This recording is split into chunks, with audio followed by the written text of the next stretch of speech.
ngopi americano, ngobrol politik soal Amerika. Bersama saya Miranti, kali ini kita akan melanjutkan pembahasan kita tentang bagaimana konflik antara Amerika Serikat, Israel, dan Iran yang bukan hanya soal kawasan, tetapi juga mulai mengarah kepada perubahan peta kekuatan global. Dan dalam beberapa hari terakhir ini situasinya juga semakin terus berkembang, mulai dari rencana pertemuan Amerika Serikat dan juga Iran, serta blokade di Selat Hormuz, dan masih banyak lagi.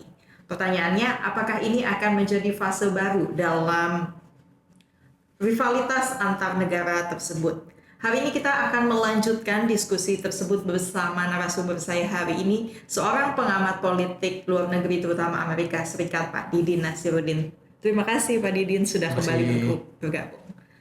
Baik Pak, kita kan menyaksikan bahwa dalam beberapa hari terakhir ini dinamikanya begitu cepat, di mana perundingan antara AS dan Iran yang sudah digelar bahkan selama 20 jam gagal menghasilkan kesepakatan. Namun di saat yang sama mediator seperti Pakistan mendorong adanya lanjutan perundingan begitu. Lalu seberapa besar peluang diplomasi ini menghasilkan kesepakatan tertentu?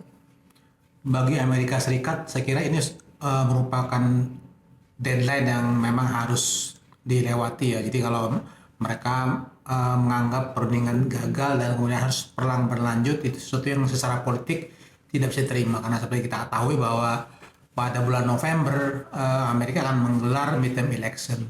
November kan yang tinggal 6 bulan kurang lah ya. Jadi saya kira Amerika tidak punya pilihan selain berdamai, karena situasinya sudah sangat genting secara politik ya, bahwa sekarang hampir semua special election Partai Republik kalah atau dia selisihnya sudah jauh di bawah ketika Donald Trump mengalahkan Kamala Harris.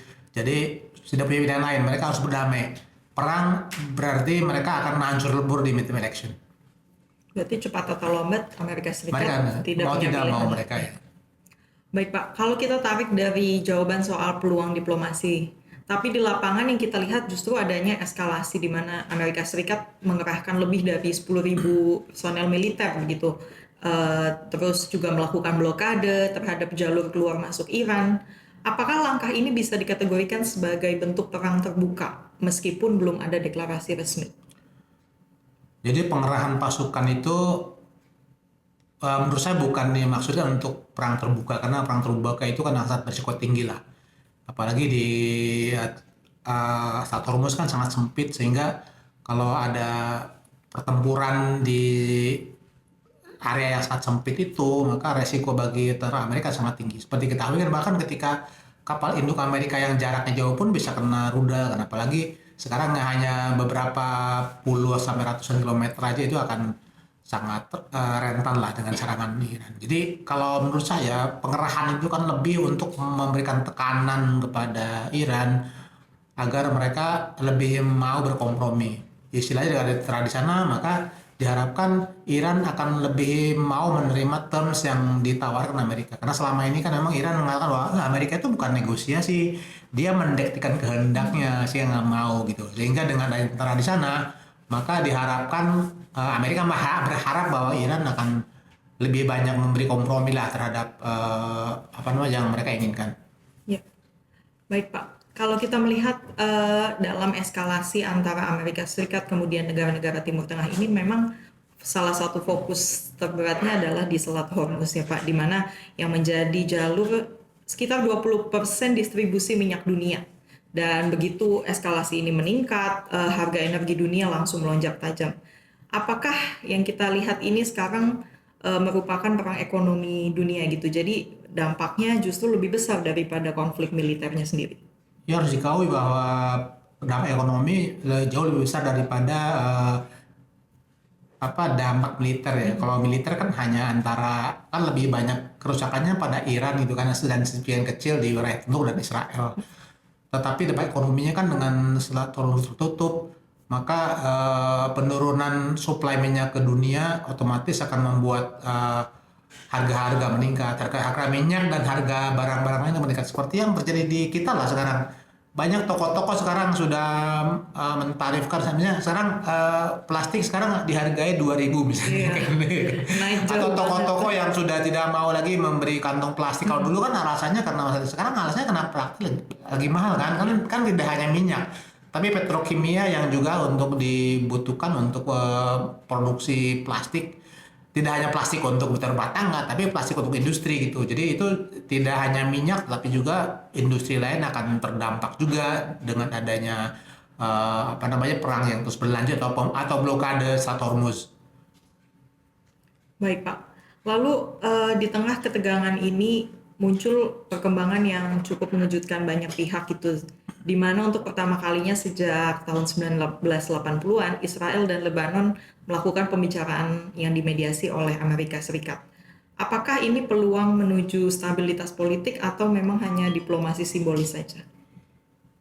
Saya kira Israel mau untuk eh, berunding dengan Lebanon karena memang ditekan oleh Amerika gitu kan. Karena tanpa Amerika, Israel kan gak ada artinya. Israel tidak akan punya senjata penangkal serangan rudal misalnya kalau Amerika tidak supply. Sementara kalau yang hanya perdamaian hanya antara Iran dengan Amerika, maka percuma juga gitu kan. Kawasan itu akan tetap bergolak. Jadi kalau mau kawasan Teluk Damai, Selat Hormuz terbuka, maka Israel harus ikut dalam perundingan, termasuk menghentikan serangan ke Lebanon dan proksi Iran lainnya di Timur Tengah, seperti Houthi dan lain-lain.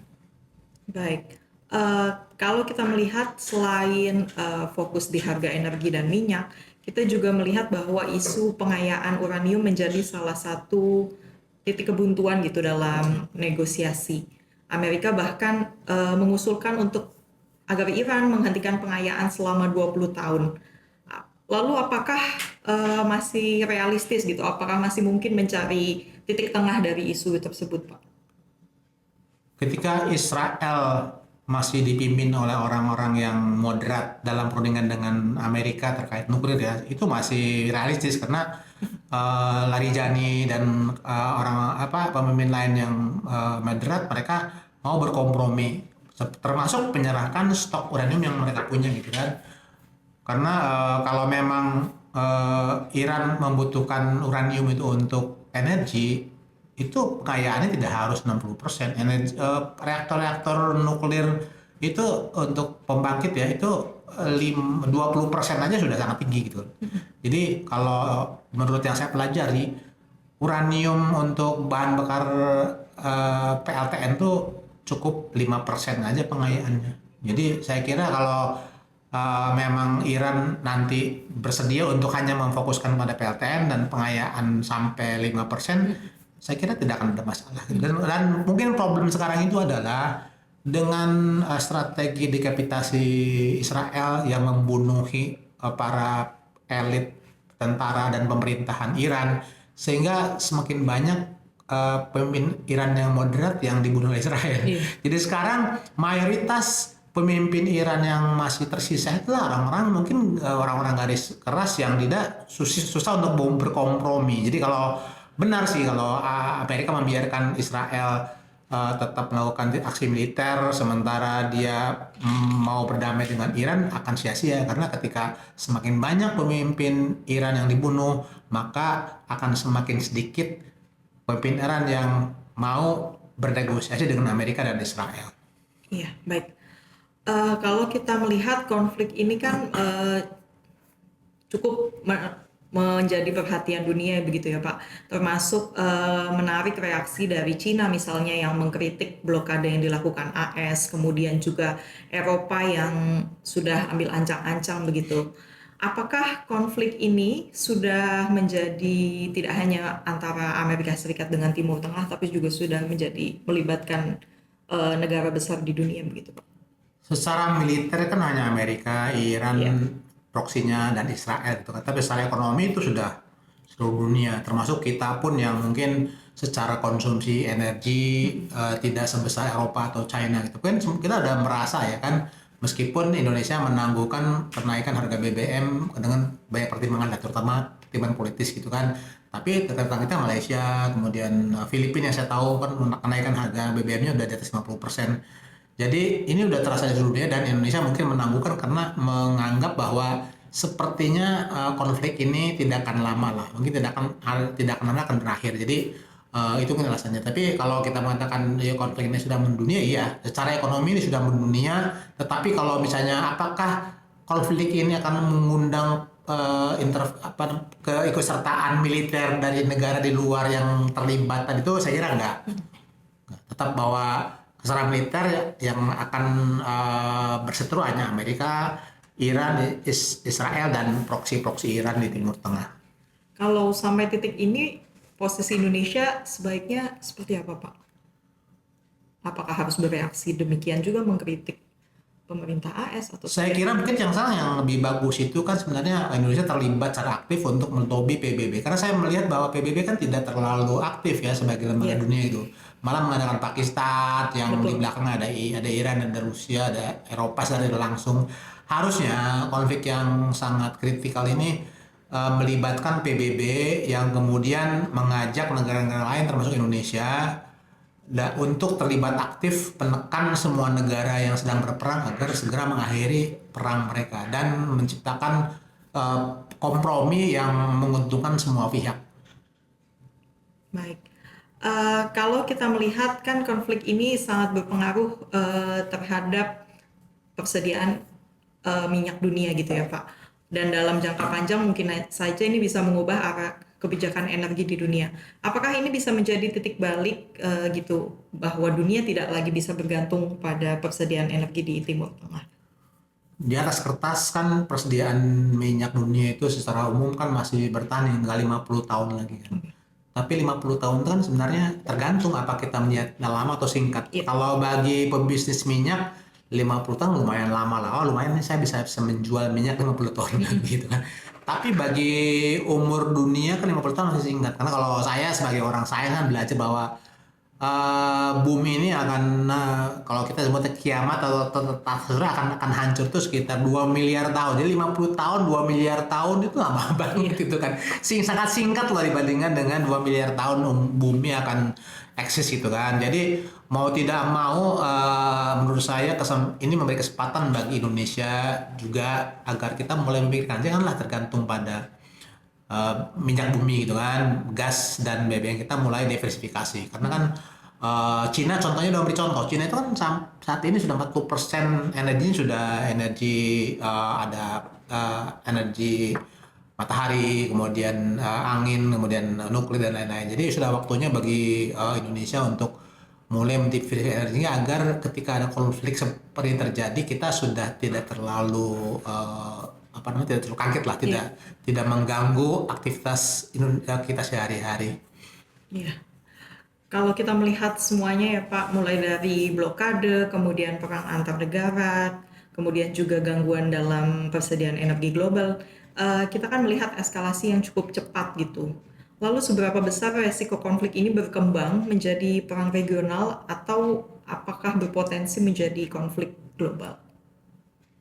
Kalau melihat situasinya sebenarnya negara-negara yang ada di sekitar Iran dan negara-negara yang mungkin memiliki kepentingan dengan Iran itu kan sekarang dalam situasi yang lebih pragmatis lah ya, mungkin seperti negara-negara Barat Arab contohnya ya. Negara Arab kan mereka memang sudah bosan dengan perang, jadi mereka nggak mau lah ikut terlibat lagi gitu kan. Meskipun misalnya negara itu mengancam kalau Iran nyerang kita, tapi nggak juga mereka. Karena kalau mereka ikut menyerang Iran, nanti serangan baliknya justru akan bukan mereka gitu. Jadi mereka cenderung bertahan, toh Iran kan menyerangnya lebih ke pangkalan Amerika, bukan ke pemukiman dan lain-lain kan gitu loh. Jadi itu untuk negara. Untuk China kan selama ini mereka bisa maju karena menghindari perang gitu kan. Mereka lebih mengedepankan investasi untuk membangun pengaruh, kemudian mereka mengekspor komoditas kemana-mana, kemudian ekspor teknologi kan. Jadi saya kira Cina kan ada cerita Cina mau surut senjata. Saya kira saya agak meragukan karena kalau Cina sudah memang suplai senjata maka artinya dia sudah terlibat langsung dengan perang ini. Saya nggak percaya dengan itu lah ya kan. Karena Amerika pun sebenarnya dalam posisi sekarang mereka sudah di atas angin, tetapi politik dalam negeri tidak memungkinkan untuk perang jangka panjang. Jadi Amerika udah malas juga gitu kan. Apalagi kalau bulan November DPR-nya diambil alih oleh Demokrat dan Senatnya sekarang prediksi di pasar taruhan bahwa Senat juga akan nanti Demokrat akan jadi menang gitu kan. Repot kan. Mereka nggak akan bisa bergerak lah gitu kan.